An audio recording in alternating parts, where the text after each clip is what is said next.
कोणचंही गाणं झाल्यानंतर असं डोळ्यासमोर माझे आजोबा येतात आणि म्हणतात की बाळा तुला माहिती आहे ना, तुला काही येत नाही. ईमेल आले की मी अमेरिकेमध्ये आहे आणि पुढच्या तुमच्या ह्याच्याकरता मी 10 लाख रुपये देईन. मला आठवतंय नाना पहिल्या स्क्रीनिंगला आले होते की ते त्यांच्याचसाठी गेलो होतो आम्ही. ते म्हणले होते मला तुमच्याशी बोलायचं नाही, मी वही आणि पुस्तक हे घेऊन बसणार आहे. तर माझी ओळख मला कायम तीच वाटते की शेवटी जर काही ओळख असेल तर एक बऱ्यापैकी शास्त्रीय संगीत गाणारा माणूस.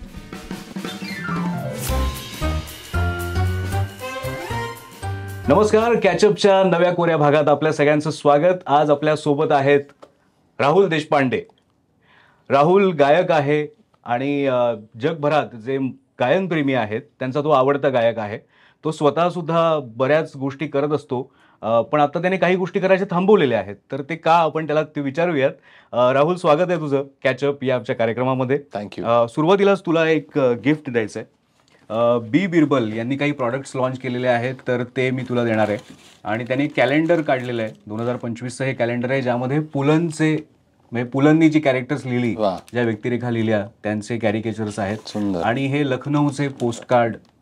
वा, ते तुला आवडतील. Nice, thank you, thanks lot.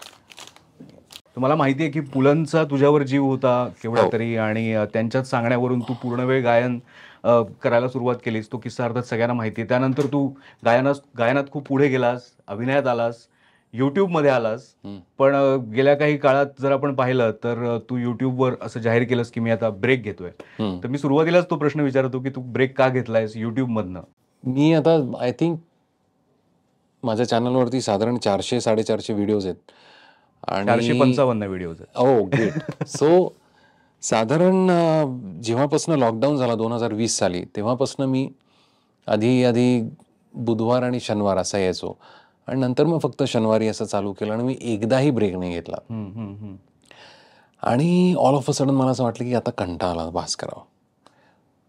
का आय डोंट नो.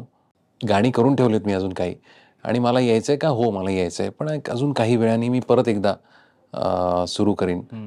मी चित्रपट पण टाकला आमचा अमलताश. तोही खूप छान त्याला प्रतिसाद मिळतोय. जिकडे जिकडे मी जातो गायला, तिथे मला फरमाईशी येतात की तुम्ही ह्याच्यातलं गाणं गा. सो ओव्हरऑल मला वाटतं की यूट्यूब ॲज अ चॅनल खूप चांगलं चाललं आहे अजूनही, मी जरी ब्रेक दिला असला तरी. पण मला गाण्यांच्या बाबतीत असं वाटतं की थोडं थांबून परत एकदा विचार करून यावं. मी 455 व्हिडिओज मी म्हटलं, पण 6 लाखापेक्षा जास्त सबस्क्रायबर्स आहेत. तर कंटाळा तुला आला म्हणजे तो कुठल्या गोष्टीचा आला? म्हणजे नॉर्मली कंटाळा कधी येतो की अरे व्ह्यूजच येत नाहीयेत, कोणी काही बघत नाहीये, कमेंट्स येत नाहीयेत, त्याच्यामुळे येतो बऱ्याच वेळा कंटाळा. पण नाही, मला असं काही तुझ्याबद्दल झालं? अगदी जनरिक कंटाळा आला मला. असं झालं मला. म्हणजे मी तुला सांगतो, मी 2009 पासून संगीत नाटकं सुरू केली परत एकदा पुनरुज्जीवित करायला. कट्यार पहिलं केलं, मग संशय कल्लोळ, मग मानापमान, मग सौभद्र, आणि परत प्रशांत बरोबर संशय कल्लोळ केलं. असे साधारण मी 450 प्रयोग केले असतील. आणि 2016 का 17 साली शेवटचा मी प्रयोग केला आणि मला कंटाळा आला म्हणून मी बंद केला. त्याच्यामुळे मला तेव्हाही लोकांनी विचारलं, तुम्ही का आता इतकी चांगली तुमची चालली आहेत नाटकं? एकतर आजच्या पिढीला संगीत नाटक काय आहे हे कळण्याकरता मी तो प्रयोग केला होता. आणि मलाही असं वाटायचं की मी इंग्लिश मीडियममध्ये शिकलेलो आहे आणि मी प्रेमसेवा शरण असेल, देहाता शरणागता असेल, रवी मी असेल, ही सगळी गाणी मी गायचो, नाट्यगीतं गायचो, पण मला त्याचा अर्थ कळायचा नाही. अच्छा. देहाता शरणागता काय, ती इतकं विचित्र आहे. संपदा चपल चरणा, ते खूप क्लिष्ट मराठी आहे. तर त्यामुळे मला त्याचा अर्थ कळायचा नाही. मी गायचो माझ्या आजोबांनीचा ऐकून असेल, बाकीच्या लोकांचा ऐकून असेल. तर मला आठवतं एका कार्यक्रमामध्ये नाट्यसंगीताची वाटचाल नावाचा मी कार्यक्रम केला, आजोबा करायचे तो. त्याच्यामध्ये चित्तरंजन कोलटकर समोर बघायला आले होते आणि ते इंटरव्हल नंतर ते बोलायला आले. ते म्हणले, माझ्या आजोबांचे अतिशय जवळचे मित्र होते ते म्हणले, याचं गाणं अगदी वसंतासारखं आहे. मला फक्त एवढंच त्याला सांगायचं की सगळं चांगलं आहे, थोडंसं नाट्य कमी पडतंय बाळा, असं मला त्यांनी सांगितलं होतं. म्हटलं नाट्य कमी पडतंय म्हणजे एक्झॅक्टली काय होतंय मला कळायचं नाही.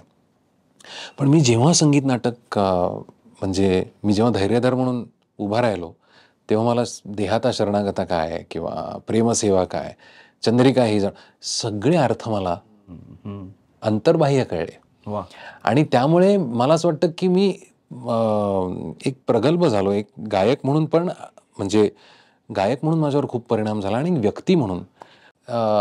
हे माझे आजोबा काय म्हणायचे की देर आर 3 डिमेन्शन्स टू म्युझिक. व एक आहे सूर, दुसरा आहे लय आणि ताल, आणि तिसरा आणि सगळ्यात महत्त्वाचा अभिनय. तर तो अभिनय नाटकात काम केल्याशिवाय मला असं वाटतं की, म्हणून मी खूप माझ्या बरोबरच्या लोकांना सांगितलं की तुम्ही संगीत नाटक करा, म्हणजे तुम्हाला कळेल. तुमच्यामध्ये हे येईल. आमच्या आनंदनी केलं, आनंद भाटेनी 50 प्रयोग का 100 प्रयोग आम्ही केले होते सौभद्रचे, त्याच्यामध्ये कृष्णाची भूमिका केली. सो त्याच्यानंतर मला असं वाटलं की आता नवीन संगीत नाटक आपण करूयात किंवा नवीन नाटक करू, ज्याच्यातनं आपण परत एकदा मला असं वाटेल की काहीतरी आपण नवीन केलं. पण त्याच्यानंतर आता 2016-17 नंतर इतकी वर्ष लागली. मी जवळजवळ 15 ते 20 वेगवेगळ्या स्क्रिप्ट्स वाचल्या असतील, संहिता वाचल्या असतील, पण कोणची अशी आतमध्ये हे झाली नाही की अरे हे आपल्याला करायला पाहिजे. तर आता हळूहळू मला असं वाटायला लागलं की, तुम्हाला म्हणलास ना नवीन काय करायचं आपल्या ह्याच्या आधी, तर मला नाटक करायचं आहे. नाटक करायचं. मला माहिती नाही काय, पण मला नाटक करायचं आहे. आणि मला असंही वाटतं की आत्ता जे माझं वय आहे ते कट्यारसाठी अतिशय परफेक्ट वय आहे खासाहेबांचं. Okay okay. मला असं वाटतं की माझ्या आजोबांनी पण 47व्या वर्षी खासाहेब केले, सुरुवात त्यांनी केली, आणि आता कट्यार मी खूप चांगलं करू शकेन नाटक म्हणून.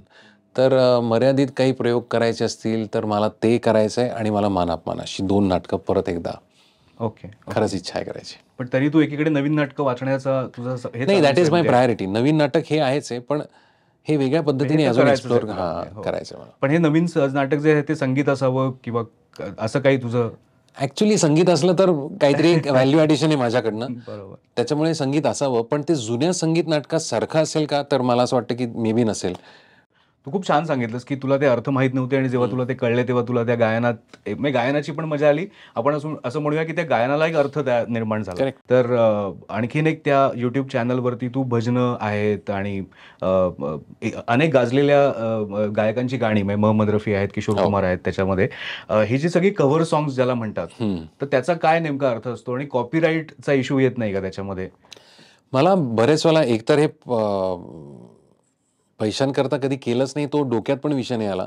कॉपीराईट्स येतात ना बरेच वेळेला, ही जी HMVची किंवा ह्याची गाणी असतात, पण ते तरी ते म्हणतात की it will not affect your काय म्हणतात त्याला, व्हिडिओ. मी तू मॉनिटाईज केलेलंच नव्हतं. मी जरी मॉनिटाईज केलं ना, ते त्याच्यातले काहीतरी व्हेरी व्हेरी मिनिस्क्युल पर्सेंट ते तुम्हाला देतात. ओके. कारण कसं आहे, ते माझा व्हिडिओ एकदम काहीतरी 15 मिनिटापेक्षा जास्ती असतो. त्याच्यातलं ते गाणं जे कॉपीराइटेड असतं ते 3-4 मिनिटाचंच असतं. बरोबर. त्याच्यानंतरच्या भागामध्ये जे काही मी एक्सप्लोर करत असेल त्याचे मला मे बी पैसे मिळत असतील, पण कॉपीराईट स्ट्राईक मला कधी नाही आला. Okay okay. त्यामुळे कोणत्याच व्हिडिओला मला हा त्रास नाही आला की अरे बापरे, आपल्याला आता हे कॉपीराईटचा इश्यू येईल का किंवा नाही. मे बी इंडिव्हिज्युअल्सला येत नसावा. I don't know. बरोबर. मे बी असं असेल की ते म्युझिक तुम्ही तसं वापरलं तर त्याचा तुम्हाला फटका बसत मे बी असेल. असेल. तुम्ही ते रिक्रिएट करताय एक अर्थाने किंवा त्याचा हो, अर्थ समजावून सांगताय. हो. तुम्हाला काय वाटलं त्याच्याबद्दल ते सांगताय. पण हेच तू सांगत असताना विशाल भारद्वाजनी मला वाटतं तुझं गाणं ते ऐकलंय. हो. आणि म्हणजे तो इतका गोड व्हिडिओ आहे की हो, वसंतोत्सवातच मला वाटतं त्यांनी तुला स्टेजवर बोलावलं. मी तो व्हिडिओ परत परत बघतो नेहमी. काय नेमकं काय झालं, मला रेखाजींचा मेसेज आला की विशाल को तुमसे बात करनी है. हां. तर मला आधी एकदम धक्का बसला, यांना माझ्याशी बोलायचं आहे. तर त्यांचा फोन आला. पाणी पाणी मी गायलो होतो, मी आणि प्रियांका मिळून गायलो होतो. तर त्यांनी ते त्यांच्या पेजवर टाकलं होतं की अशी माझ्या गाण्याची ॲनालिसिस कोणीच केलेली नाही आहे. तर त्यांनी मला फोन केला आणि खूप वेळ गप्पा मारल्या माझ्याशी, आणि त्याच्यातनं एक साधारण मैत्री नाही म्हणणार, पण एक चांगले संबंध आमचे तयार झाले.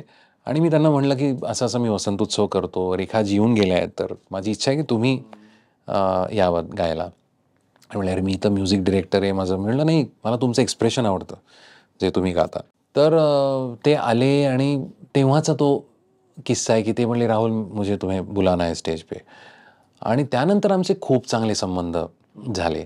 म्हणजे आम्ही काही कार्यक्रम एकत्र केले. आम्ही आत्ताच लंडनला एकत्र कार्यक्रम केला, आणि आत्ताच एक 4 गाण्यांचा त्यांचा एक गझलच्या EP म्हणतात त्याला, तो आत्ता कंप्लीट केला आहे. सो त्याच्यात 2 आमच्या दोघांची मिळून गाणी आहेत, डुएट्स आहेत, एक त्यांचं आहे आणि एक माझं आहे. अशा 4 त्यांच्या चालीही गायलो मी. त्यामुळे या यूट्यूबनी मला काय दिलं तर खूप काही दिलं. म्हणजे तुला सांगू, मी सुरुवात अशी केली होती, पहिलं मला गाणं आठवतंय लग जा गले होतं. जसं आहे तसं मी गायलो आणि हळूहळू मला असं वाटायला लागलं की जशी जशी एखादी बंदिश मला म्हणते ना, की काय म्हणतात त्याला, गप्पा गोष्टी होतात. त्याच्यानंतर त्या अशा उघड जेव्हा होतात, त्या तुमच्यासमोर उघड होतात. जसं मी सुरुवातीला तर मी काहीच एडिट करायचो नाही. चुका जे काय असेल ते मी लावायचो सगळं. तर तसं मला ह्या गोष्टी सगळ्या बंदिशीच्या रूपातनं यायला लागल्या. कारण त्याला अर्थ आहे. बरोबर. बंदिशीला पण अर्थ असतो. जरी रागातली असती तरी शब्द आहेत म्हटल्यानंतर काहीतरी अर्थ असतो. खरं.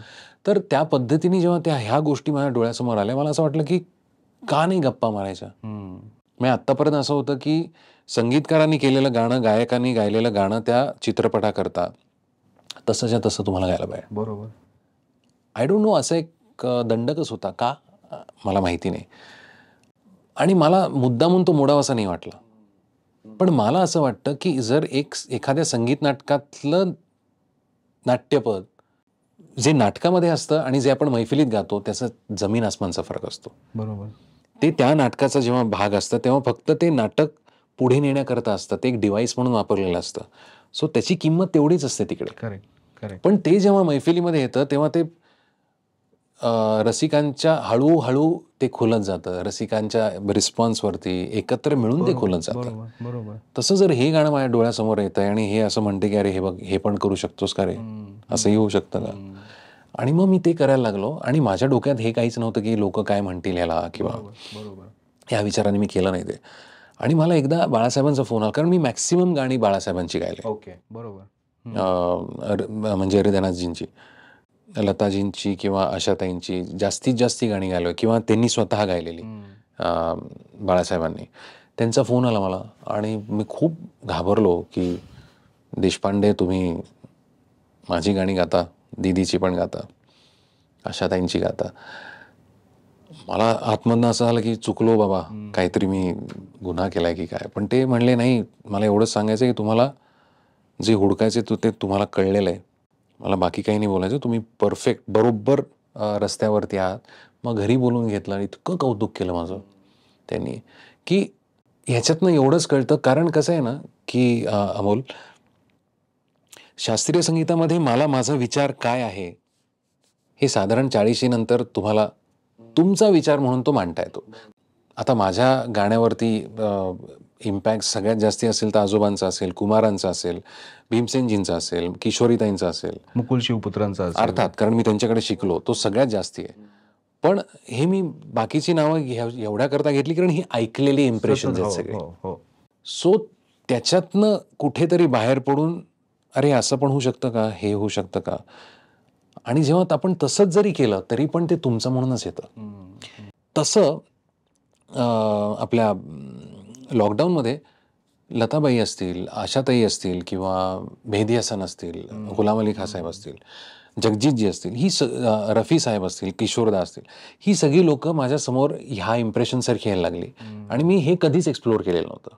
सो त्याच्यातली डायनॅमिक्स असतील, प्रत्येक उच्चारण असेल, त्या अर्थासहित असेल, मग त्या सिच्युएशनमध्ये ह्यांनी कसा स्वतःचा आवाज वापरलाय हे आपसूक कुठेतरी म्युझिकली ऐकल्यानंतर कुठेतरी आतमध्ये यायला लागलं. आणि मग ते जेव्हा मी एक्सप्रेस करायला लागलो आणि मला बाळासाहेबांनी सांगितलं बरोबर रस्त्यावर असेल बेटा, तेव्हा कुठेतरी कळलं की हेही मला जमतंय आणि ह्याच्याशी मैत्री करू शकतोय. आणि सरते शेवटी असं आहे की प्रत्येक मोठा गवई असेल किंवा मनुष्य असेल, तो म्हणतो माझ्यासारखं गाऊ नका, कारण प्रत्येकाचा आवाज वेगळा आहे, तुम्ही तुमच्यासारखा गा. तसं लताबाईंनी गायलेलं गाणं असेल, तो जो अप्रोच आहे तो महत्वाचा असतो. आणि मी असं नाही म्हणणार की मला तो अप्रोच कळला, पण मी तो खूप त्याच्या जवळ जाऊ शकलो की अशा पद्धतीने गायला असेल का. म्हणजे लताबाई गेल्यानंतर एक शूटिंग झालं होतं, मला वाटतं मयुरेश पै यांनी केलं होतं त्यांच्याच गाण्याचं. त्याच्यात मी 2 गाणी गायलो होतो, गगन सदन आणि निज माझ्या नंदलाला. ओके. तर ते तिकडेच जाऊन मी लाईव्ह गायलो. बाकीच्यांनी रेकॉर्ड केलं होतं आणि +1 गायले होते, पण मला तेव्हा वेळ नव्हता. सो उषाताई आल्या होत्या आणि उषाताई नंतर त्यांनी ते ऐकलं आणि नंतर आय थिंक त्यांनी मला फोन केला. त्या म्हणल्या, मी उषा मंगेशकर बोलते. म्हणलं, हां उषाताई बोला. त्या म्हणल्या, तो अख्खा कार्यक्रम राहुल मी ऐकला, पण लताबाई म्हणजे दीदीचं जे गाणं आहे गगन सदन, ते तुमच्यासारखं अजून मी दीदीनंतर कुणाचंच नाही ऐकलं. क्या बात. म्हणजे मला असं वाटलं की पुरुषाच्या आवाजात दीदीच गाते की काय. म्हणजे माझ्यासाठी हा इतकी मोठी कॉम्प्लिमेंट होती की म्हणजे मला हे सांगायचं नाही की मी त्यांनी असं म्हटलं माझ्याविषयी. मला एवढंच सांगायचं की त्यांच्यापर्यंत पोहोचलं ते जे तुला भोगताळे आपले आपले असतात ना Correct, अमोल, correct, की correct. It's not about acceptance. म्हणजे वेन यू आर ॲक्सेप्टेड तुम्हाला एक व्हॅलिडेशन मिळतं. तुमच्या आतमध्ये ते अव्याहत चालू असतं आणि तो म्हणजे फॉर एक्झाम्पल तुला सांगतो मी. हां. रुके रुके से कदम रुके बार बार चले रुके रुके, ही जी त्यांची पहिलीच आहे ना त्याच्यामध्ये गमक आहे. आणि ती कोणत्याही शास्त्रीय संगीत गाणाऱ्या माणसाला ज्या पद्धतीने तुम्ही शिकता ना तशी गमक आहे, पण ती इतकी हलकी वापरली आहे. म्हणजे रुके रुके ही जागा झाली, ही हरकत झाली. ती हरकत नाही घेतली त्यांनी, ती गमक घेतली आहे. हे मी ते गाणं जेव्हा गात होतो ऐकून, तेव्हा मला हे कळलं की अरे ही किती हलकी यांनी घेतली आहे. की शास्त्रीय संगीताचा खूप रियाज केल्यानंतर, अभ्यास केल्यानंतर ह्या गोष्टी आत्मसात होतात. त्यांना खूप आधीच म्हणजे आपण चमत्कार म्हणूनच समजतो तो. इतका शास्त्रीय संगीताला चिकटून जाणारा हा आवाज आहे. खरंच आहे. त्या सगळ्या ज्या काही त्याच्यातले प्लसेस असतील क्लासिकल म्युझिकमधले, हे सगळे त्या आवाजामध्ये आहेत. बरोबर. आणि तरीही आपल्याला तो लाईट वाटतो. क्या बात आहे, क्या बात आहे. त्यावेळेला मला हे लक्षात आलं की अरे हा लाईटवाला आवाज नाही हा. म्हणजे आत्ता जे आपण आवाज ऐकू खूप चांगले चांगले आवाज आहेत, पण हे का आपल्याला भावतं आणि हे अजून का, म्हणजे अजूनही त्यांचं कोणचंही गाणं ऐकलं, लग जा गले असेल, किती असंख्य गाणी आहेत की टचकिनी तुमच्या डोळ्यात पाणी येतं. म्हणजे मला मगाचपासून मोह होत होता की राहुलला त्याने लग जा गले म्हटलं की त्याला एक फरमाईश करावी की ते गावं म्हणून. पण मी त्यापेक्षा तुम्हाला हे सांगेन की त्याने आत्ता जे जे सांगितलं ते सगळं त्याच्या चॅनलवरती आहे. त्याच्या विश्लेषणासकट आहे. त्यामुळे तुम्ही ते तिकडे जाऊन बघा. पूर्ण व्हिडिओ तुम्हाला तिथे बघता येईल. इतके सबस्क्राईब करा त्याचा चॅनल की तो परत येईल युट्यूबवरती आणि ते व्हिडिओज तुम्हाला आणखीन बघायला मिळतील. तू आता एक खूप छान गोष्ट सांगितलीस की एखादं गाणं वेगळ्या पद्धतीने गायलं. आणि असं एक उदाहरण आपल्याकडे आहे हरिहरन, की जे लाईव्ह गाताना अजिबात जसं आपण ऐकलेलं असतं तसं ते गात नाहीत. तू रे असेल किंवा बाकी गाणी असतील.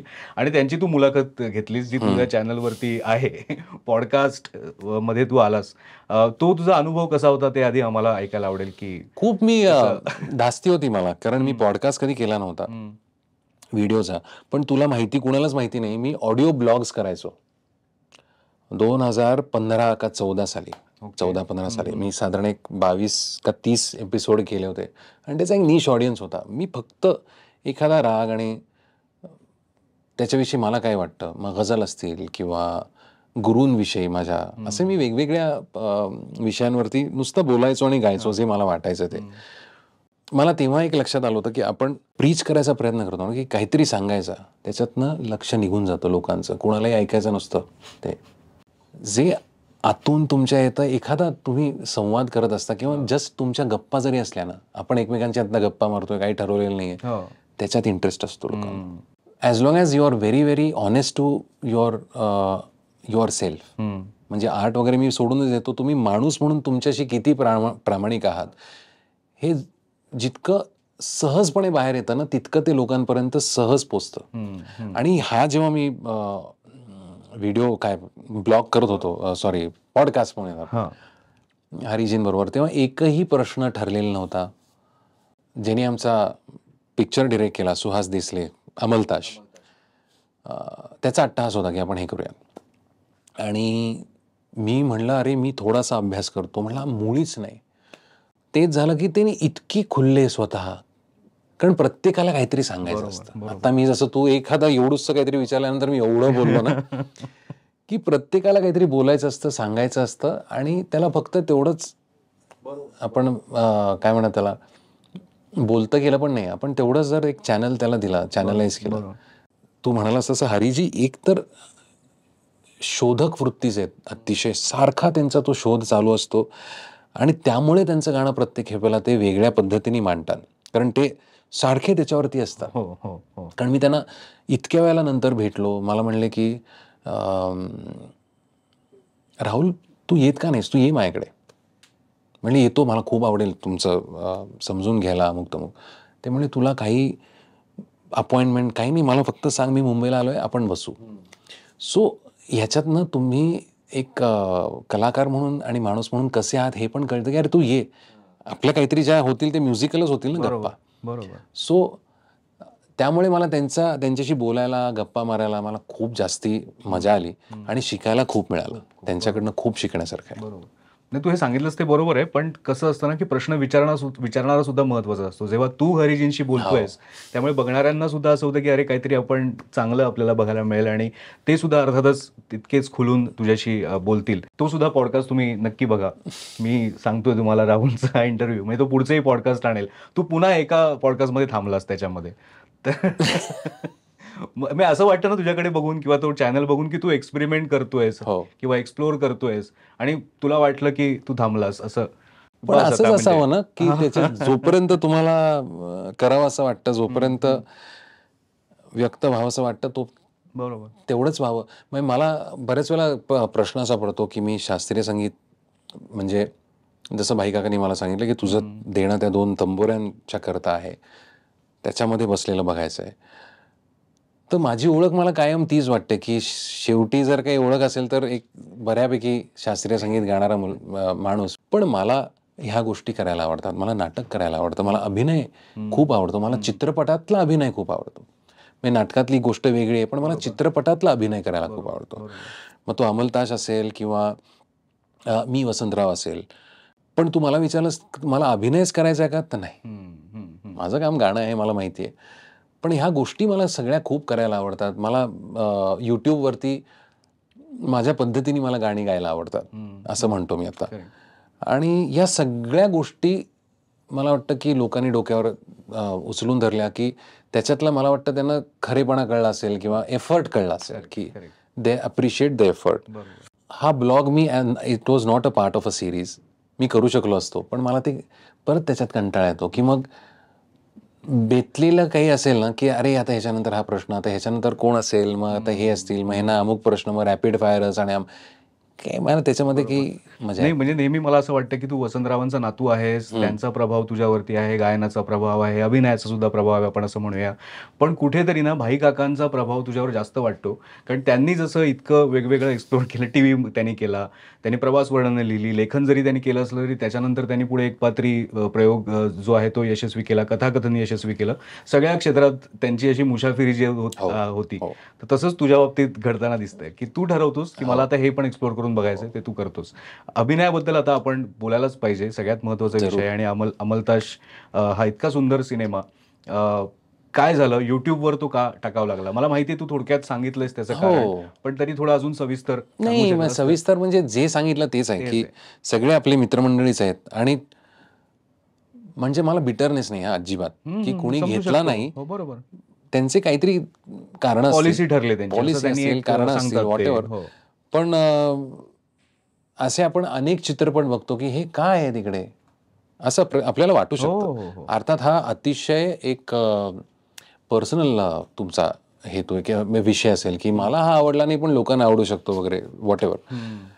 पण अमलतास सिन्स कुणीच नाही घेतला, पेपर व्ह्यूनी पण नाही घेतला, ॲमेझॉननी नाही किंवा बाकी जिओ नाही, नेटफ्लिक्स नाही, कोणी नाही. मग आम्ही म्हणलं की आपल्याकडे ऑलरेडी 5 लाख लोकांचा एक बेस आहे, ज्यांना माहिती आहे की मी असं तसं काही करत नाही. म्हणजे जे आहे ते चांगलं आहे आणि जे लिसनर्स चांगले आहेत, ऐकणारे चांगले आहेत. सो आपण टाकून बघूयात. आणि मग सुहासलाही असं वाटलं की आपण टाकूयात आणि आम्ही टाकून दिला तो. आणि लिटरली आता 3 लाखापेक्षा जास्त, म्हणजे 4 लाख व्ह्यूज आता होतील, 3.5 लाख होतील. 3.5 लाख झालेत. ऑर्गॅनिकली आम्ही ₹1 त्याच्यात टाकला नाही. आम्ही मुद्दामून त्याच्यामध्ये ॲड असेल तर सुरुवातीला असेल किंवा शेवटी असेल, पण मध्ये आम्ही ॲड नाही टाकली because it ruins the experience. त्यामुळे त्याच्यावरच्या फक्त तुम्ही कॉमेंट वाचा. इतक्या मनापासून आणि इतक्या लोकांनी आपणहून न सांगता पैसे दिलेत. कोणालाही मी पैसे नाही मागितले. मला असे फोन आले की ईमेल आले की मी अमेरिकेमध्ये आहे आणि पुढच्या तुमच्या ह्याच्याकरता मी 10 लाख रुपये देईन. क्या बात आहे. आता मला नावही आठवत नाही, पण अशी अनेक लोकं. किंवा मी एका आमच्या स्वरजनकारमध्ये होतो आणि एक जण आले आणि मला म्हणले नेक्स्ट ह्याची मी मी मी प्रोड्यूस करतो. असाच काही विषय असेल तर. सो मला वाटतं की आपण काहीतरी चांगल्या हेतूने करतो आणि ते खरंच जर चांगलं असेल तर कुठनं तरी तुम्हाला ती ऊर्जा मिळत राहते. मला असंही वाटलं, मी त्या व्हिडिओमध्येही म्हटलंय की आपण असं का ठरवतो की हे गृहिणी बघणार नाही, अमुक एक वर्ग बघणार नाही किंवा लहान मुलं हे बघणार नाही. सगळ्या वर्गातनं आम्हाला ह्या प्रतिक्रिया येत आहेत. म्हणजे तुला सांगू, मला उपेंद्र आपला लिमये त्याला आवडणार नाही मी हे शेअर केलेलं, पण सॉरी मित्रा, मी मुद्दाम सांगतो. त्यांनी माझा फोन कुठनं तरी हुडकला आणि मला फोन केला. मी असं असं उपेंद्र लिमये बोलतो. म्हणजे ऑफकोर्स मी ओळखतो तुम्हाला. इतका वेळ तो अंमलताशविषयी बोलत होता, फ्रेम अँड फ्रेम. तो म्हणला, मित्रा तुला एवढंच सांगतो की तू जितका चांगला गातोस, तू हे तितकंच चांगलं करतोस, तू थांबू नको. आणि सगळ्या तुमच्या टीमला सांग की थांबू नका. तो म्हणला मी काय करू? म्हणलं रे काही नाही, तू एवढं म्हणालास तरी मला खूप छान वाटलं. पण त्यांनी ते यूट्यूबला एक सुपर थँक्स असतं, तुम्हाला आवडलं तर करा ह्याला पण, ह्या इंटरव्ह्यूला. तर सुपर थँक्समध्ये तुम्हाला पैसे देता येतात. तर नेक्स्ट मोमेंट मी बघितलं तर 10,000 रुपये दिले त्यांनी. It's not about 10,000. इट्स ज्या पद्धतीने तुम्हाला ती हिट होते फिल्म किंवा ज्या पद्धतीने तुमच्यावरती परिणाम ती करते कलाकृती, तुम्हाला होऊन लिहावंसं वाटतं. हे खूप काहीतरी परिणाम झाल्याशिवाय तुम्ही लिहित नाही किंवा असं करावंसं वाटतं. सो मला वाटतं की असे अनेक लोक आहेत. मी उपेंद्रचं नाव घेतलं, अजून आपल्या कलाकारांनी, बऱ्याच लोकांनी मला फोन करून सांगितलं. खूप किती रिव्हेन्यू झाला साधारण असं मी सांगू? आतापर्यंत 1,80,000 रुपये मिळालेत. वा, नॉट बॅड. हो 1,80,000 मध्ये मी ते शेअर पण केलं होतं. नाही, खरंच चांगली गोष्ट आहे. म्हणजे सामान्य प्रेक्षकांनी स्वतःहून हे पैसे दिलेत त्याच्यामध्ये. उपेंद्रने जी प्रतिक्रिया दिली की तू जे करतोयस ते तसंच करत राहा, तू खूप छान करतोयस, हे तू कसं करतोयस? पण कारण तुझा नाटकातला अभिनय आम्हाला माहिती आहे, पण इतका सहज सुंदर नैसर्गिक अभिनय करणं अंमलदास सारख्या सिनेमामध्ये, तू प्रशिक्षण कुठे घेतलंस का, काय केलंस नेमकं? कारण नाटकासारखं तर नाही करता येत, हे वेगळं आहे. हे तर नाही, म्हणून म्हणलं ना, मला चित्रपटातला अभिनय आवडतो. मला मी असं नाही म्हणणार मी काही केलं. हे सगळं श्रेय खऱ्या अर्थाने, म्हणजे मी प्रत्येक वेळेला म्हणतो की I don't have false modesty, I have realisation. याचं पूर्ण श्रेय सुहासला जातं, ज्यांनी ती फिल्म दिग्दर्शित केली. किंवा मी वसंतरावचं श्रेय निपुणला जातं. त्यांनी जसं वावरायला सांगितलं, जशा पद्धतीने हे करायला सांगितलं, जसं भावलं तसं मी केलं. म्हणजे अंमलताश माझी पहिली फिल्म होती, ती रिलीज नंतर झाली. पण मला जेव्हा जेव्हा असं वाटलं की मी थोडंसं करू का रे सुहास याच्यात, सगळे टेक 7-8 टेक प्रत्येक सीनचे मिनिमम व्हायचे. सगळ्यात शेवटचा टेक तो म्हणायचा ठीक आहे तू कर. तो मला म्हणाला की मला नकोच आहे याच्यात, I don't want you to act. म्हटलं मला खूप असं आतनं वाटतंय. तर मग त्यांनी मला दाखवलं हे. आणि मी माझं शिक्षण असं झालं की ह्या फिल्म नंतर माझ्याकडे काम तसं काही नव्हतं. गाणी होती पण इतका बिझी नव्हतो मी रोज 8-8 तास जाऊन एडिट बघत बसायचो. ओके, की ती प्रोसेस कशी आहे, ज्याचा मला मी वसंतरावला खूप फायदा झाला. काय म्हणतात, शॉट देताना. कारण एडिटमध्ये कंटिन्युटी काय आहे, आपण कोणचं काय, it's not to do with the acting, it's to do with so many other things. हे मला तिथे कळलं की अरे आपण असा टॉवेल टाकलाय आणि आपण ह्याच्याशी बोलतोय, पुढच्या वेळेला आपण इकडनंच टाकलाय, तर ते वर्कच नाही होणार. सो ते टेक्निकली पण तुम्हाला बघायला लागतं. सो अंमलतासनी मला खूप शिकवलं. आणि सगळ्यात महत्त्वाचं, जर लोकांना माहिती नसेल की असा प्रयोग मला नाही वाटत आपल्या मराठी किंवा हिंदी फिल्म इंडस्ट्रीमध्ये आत्तापर्यंत झाला आहे प्रभात नंतर, की ते संगीत नाटकासारखंच आहे. It's a musical. जी सगळी पात्र त्याच्यातली आहेत ते तिथे लाईव्ह गायलेत, लाईव्ह वाजवलंय, त्याच्यामध्ये एकही प्लेबॅक नाही आहे. ती गाणी सगळी नंतर केलीत आम्ही ऑडिओसाठी.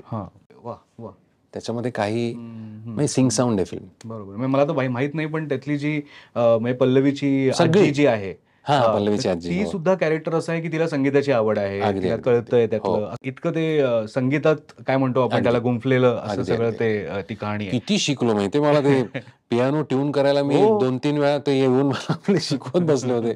असं करायचं, तसं करायचं. 2-3 वेळा मी अख्खा तो पियानो ट्यून पण करत बसलो होतो.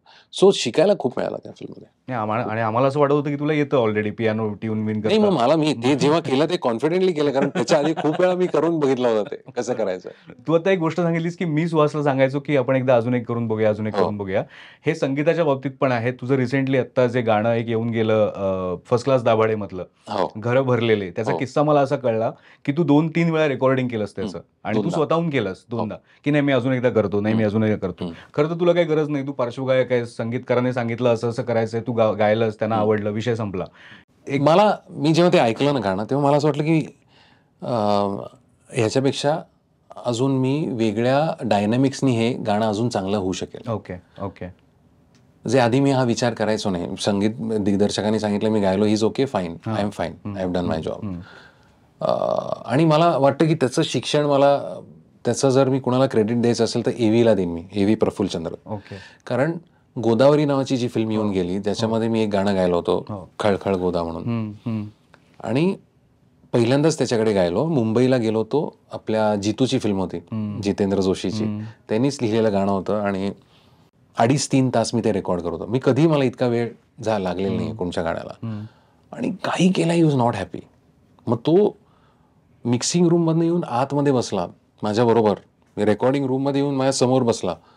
मला कळे ना, याला काहीच आवडत नाही, अमुक तमुक, आणि ते फायनल झालं मग गाणं. ठीक आहे, ओके.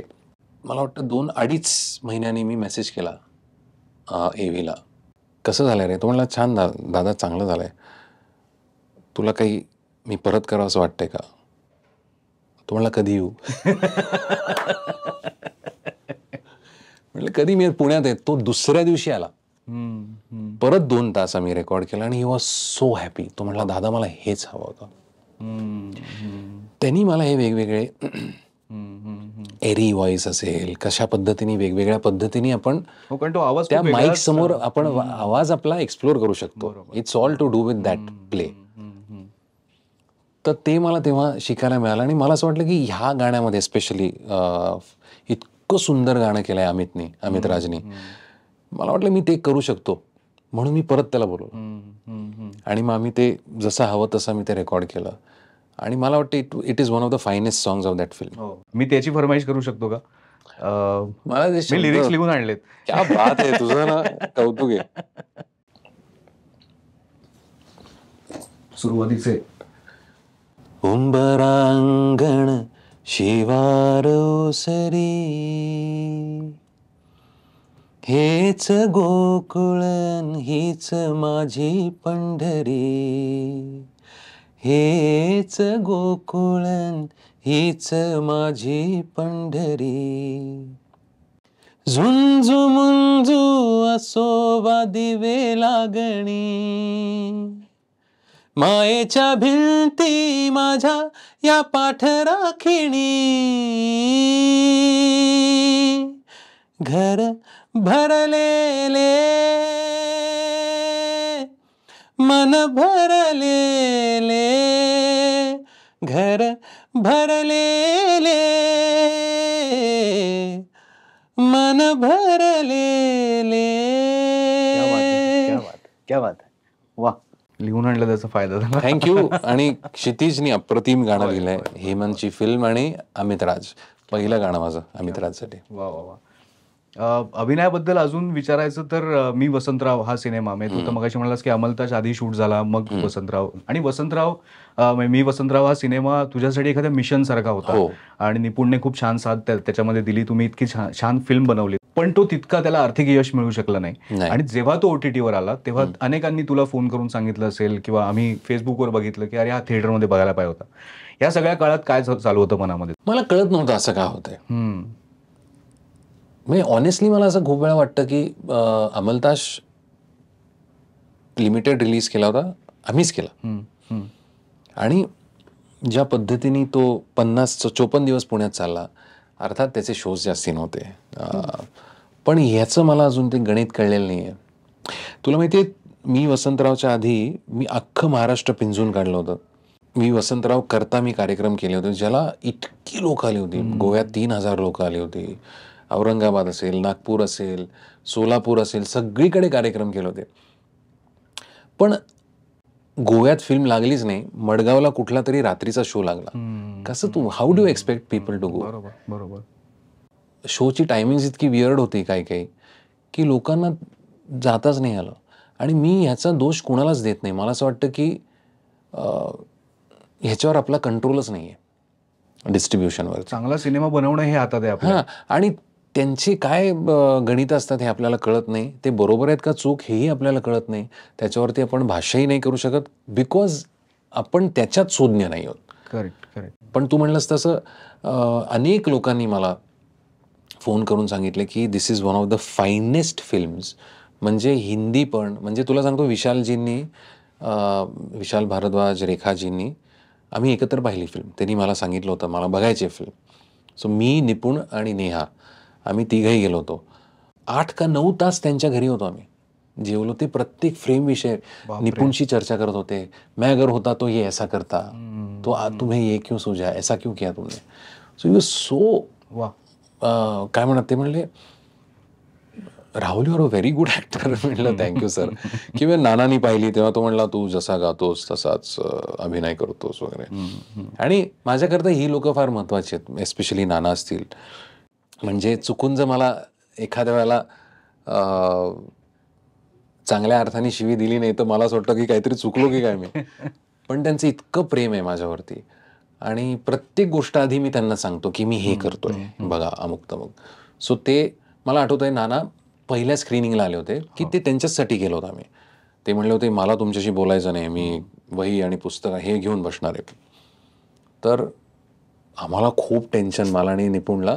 ती अख्खी फिल्म झाली आणि ते आम्ही म्हणलं काय आहे, तर त्यांनी काहीतरी चित्र काढून ठेवतो. म्हणलं काहीच नाही सांगायचं. खूप सुंदर झाली आहे फिल्म. अप्रतिम गायला आहे, सुंदर म्युझिक केलं आहेस.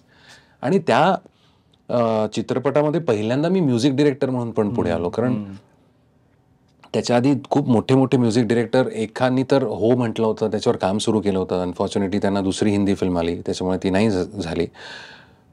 पण मला लक्षात आलं की आजोबांचं संगीत माहिती असलेला कोणतरी पाहिजे. कारण मला खूप वेळा असं वाटतं ना की तू मगाशी म्हणलास ना मिशन होती ही. 2013 साली ही प्रोसेस सुरू झाली. जेव्हा कट्यार काळजात घुसली नाटक माझं चालू होतं तेव्हा, आणि संशय कल्लोळ, तेव्हा निपुणशी एका ट्रॅव्हलमध्ये मी हे बोललो होतो की काय रे, कारण मी त्या मुलांना, तेव्हा मुलंच होती ही, प्रियांका काय, अमेय काय, सिद्धार्थ मेनन, ही सगळी मुलं होती. आणि सगळ्यांना मी आजोबांच्या गोष्टी ऐकायचो किंवा आम्ही रेकॉर्डिंग्स ऐकायचो. निपुणला म्हणलं ह्याच्यावर होऊ शकते का फिल्म. तो म्हणला नक्की होईल राहुल दादा, मला तू 2.5-3 महिने दे. मग त्यांनी सगळं पिंजून काढलं आणि तो स्क्रीन प्ले घेऊन आला. आणि तो स्क्रीन प्ले पहिल्यांदा वाचल्यानंतरच डोळ्यात पाणी आलं होतं. सो आमचं ठरलं होतं की किश्श्यांवरती फिल्म नाही करायची. Correct. It should be a human struggle which is relatable to everyone. कारण आपण काय होतं की इतके माझ्या आजोबांचे सुपर ह्युमन किस्से आहेत, खऱ्या अर्थाने. म्हणजे मी काही उगच नाही म्हणत आहे नातू म्हणून. भाई काकांनी सांगितलेले आहेत अनेक ठिकाणी. म्हणजे भाई काकांनी एका ठिकाणी सांगितलंय की वसंता माझ्याकडे आला होता आणि आमच्याकडे खूप मोठे तज्ज्ञ बसले होते बॉटनीचे, आणि त्यांना हा गुलाबाचा विषय निघाला तर तो 2-2.5 तास गुलाबांविषयी बोलत होता की हे कुठे असतं, कसं असतं, कसं उगतं, त्याचे काय काय ग्लॅडिएटर आणि काय काय सगळं सांगत होता. त्यांनी विचारलं तुमची बाग कुठे आहे. ते म्हणले माझी की एक कुंडी आहे समोर, त्याच्यामध्ये मी छोटासा गुलाब लावलाय. आता यांना कुठनं हे सगळं कळलं असेल. किंवा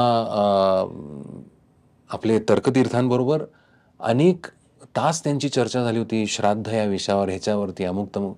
त्यांना इतकं माहिती होतं. म्हणजे तू त्यांचं कोणचंही ऐकलं असशील ना, भाषण ऐकलं असशील किंवा त्यांचे इन्फॉर्मल गप्पा, हे ना हे फार सोपं आहे, करून ते सुरुवात करायचे. आणि ते लिटरली सुपारी कातरल्यासारखे ते तुम्हाला समजून सांगायचे. तर ह्या किस्स्यांवरती मला माहिती होते हे सगळे किस्से. फॉर एक्झाम्पल तुला सांगतो, मी आता मुद्दाम सांगतो हा किस्सा, की कोल्हापूरला टुरिस्ट नावाचं हॉटेल आहे तिथे. तर तिथे गाणं झाल्यानंतर ते बसले होते, त्या सरदारांकडे जाणार होते आणि त्यांना जे घेऊन गेले, त्यांचं नाव शामराव भिडे, मला आत्ता आठवलं. तर ते त्यांना तिकडे घेऊन गेले होते आणि त्यांच्याकडे 2 मोठी शिकारी कुत्री होती. अशीच माझ्यापेक्षा चांगल्या मिशा असतील अशा पिळदार त्यांच्या.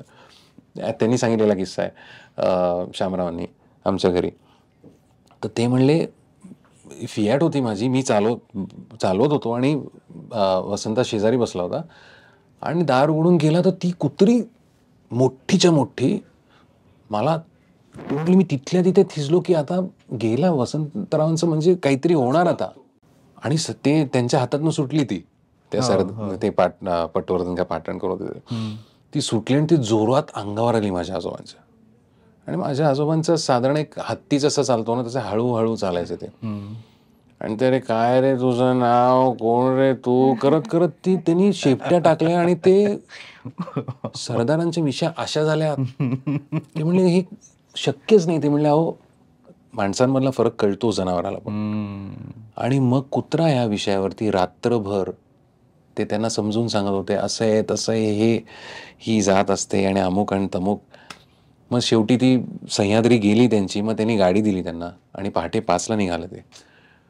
हे नॉन म्युझिकल किस्से आहेत. तर हे म्युझिकल अनेक आहेत. मी युट्यूब वरती त्यांचं शिवरामी वंदिलेचं हे ऐकलंय की मास्टर दीनानाथांनी कसं गायलंय, असं गायलंय, मग ते ओरिजिनल कसं होतं, असं होतं, आणि असं इतकं त्यांनी सांगितलंय.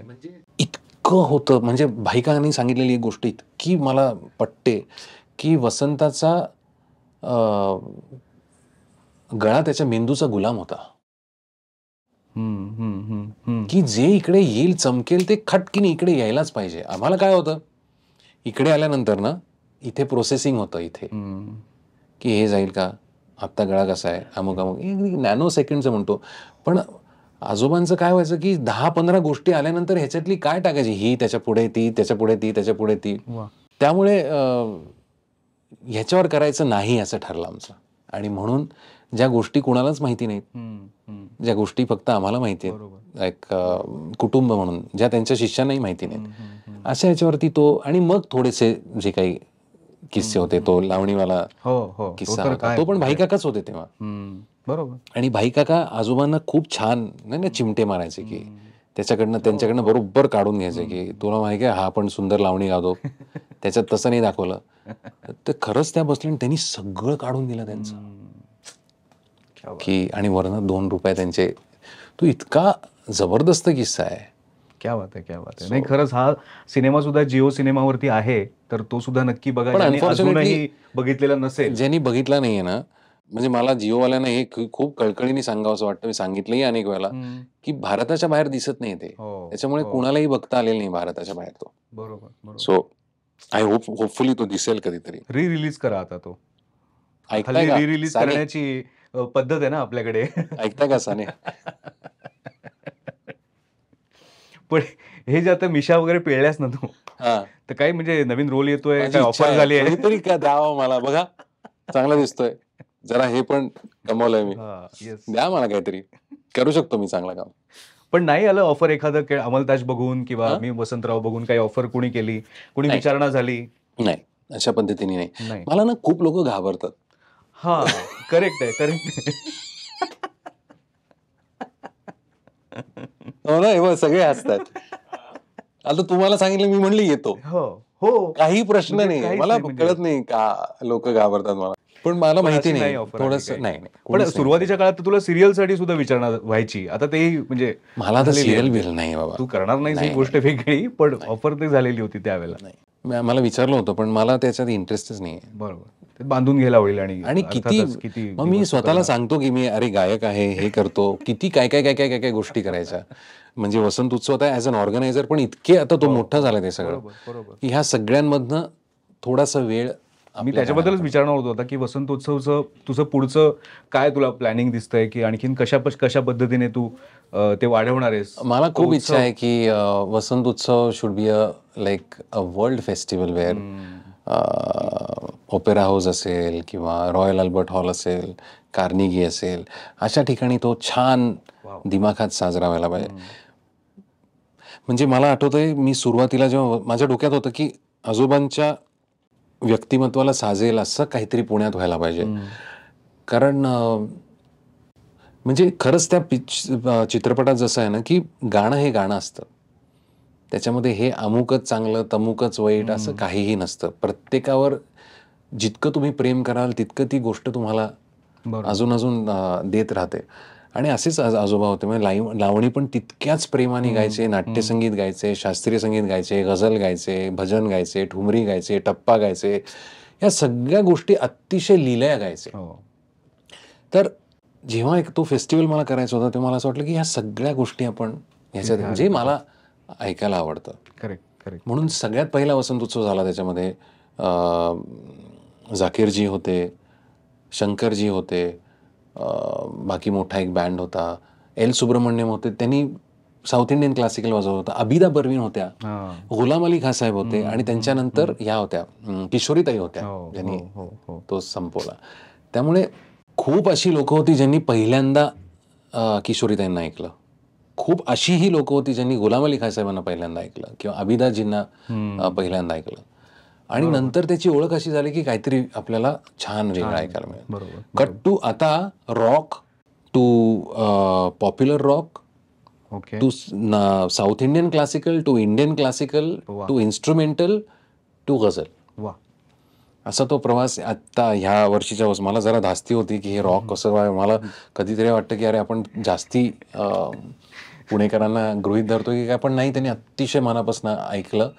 आणि आत्ताच्या वसंत उत्सवाला पुण्यामध्ये सगळ्यात जास्ती गर्दी होती. जवळजवळ 11,000 लोक होती. क्या बात आहे. मला फार प्रत्येक वेळेला असं वाटतं. आणि सगळ्यात शेवटी ना आजोबांची भैरवी लागते ना, तेव्हा असं कळतं की अरे, जसं मला कायम कोणचंही गाणं झाल्यानंतर असं डोळ्यासमोर माझे आजोबा येतात आणि म्हणतात की बाळा, तुला माहिती आहे ना, तुला काही येत नाही. आणि ती अनुभूती येते आणि मला डोळ्यातनं पाणी येतं. तसं त्यांची भैरवी ऐकल्यानंतर कळलं की अरे, आपण किती शून्य आहोत, आपल्याला काहीही येत नाही.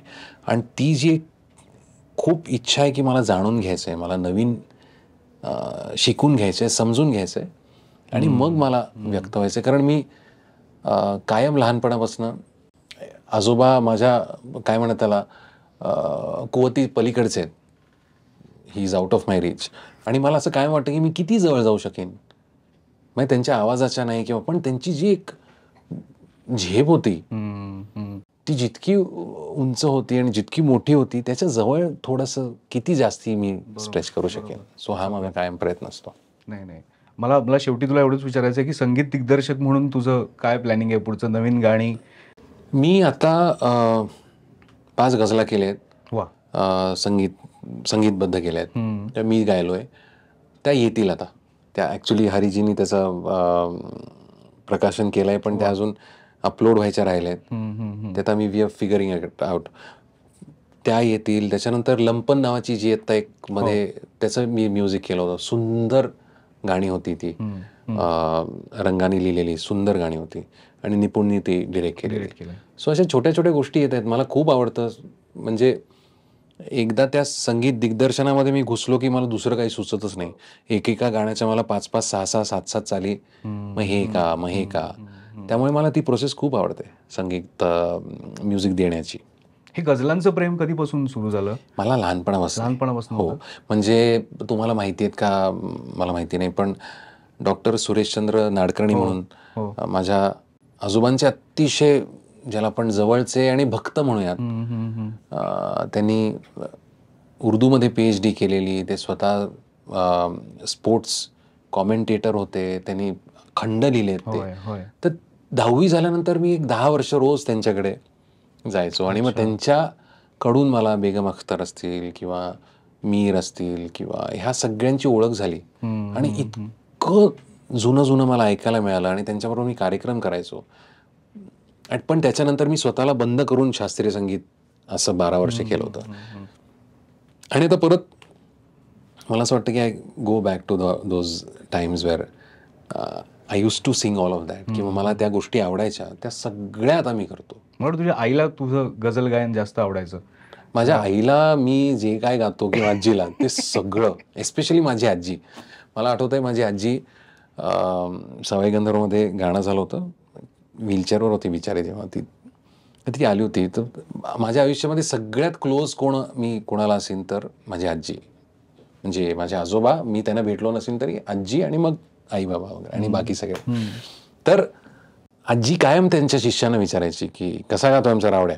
हां, ते चांगलं आहे पण ते वसंतराव तर त्या सवाई गंधर्वला 2006 साली माझं गाणं झालं आणि आजी बसली होती आणि मी तिथे सगळ्यांसमोर सांगितलं की मी आज फक्त माझ्या आजीसाठी गातोय.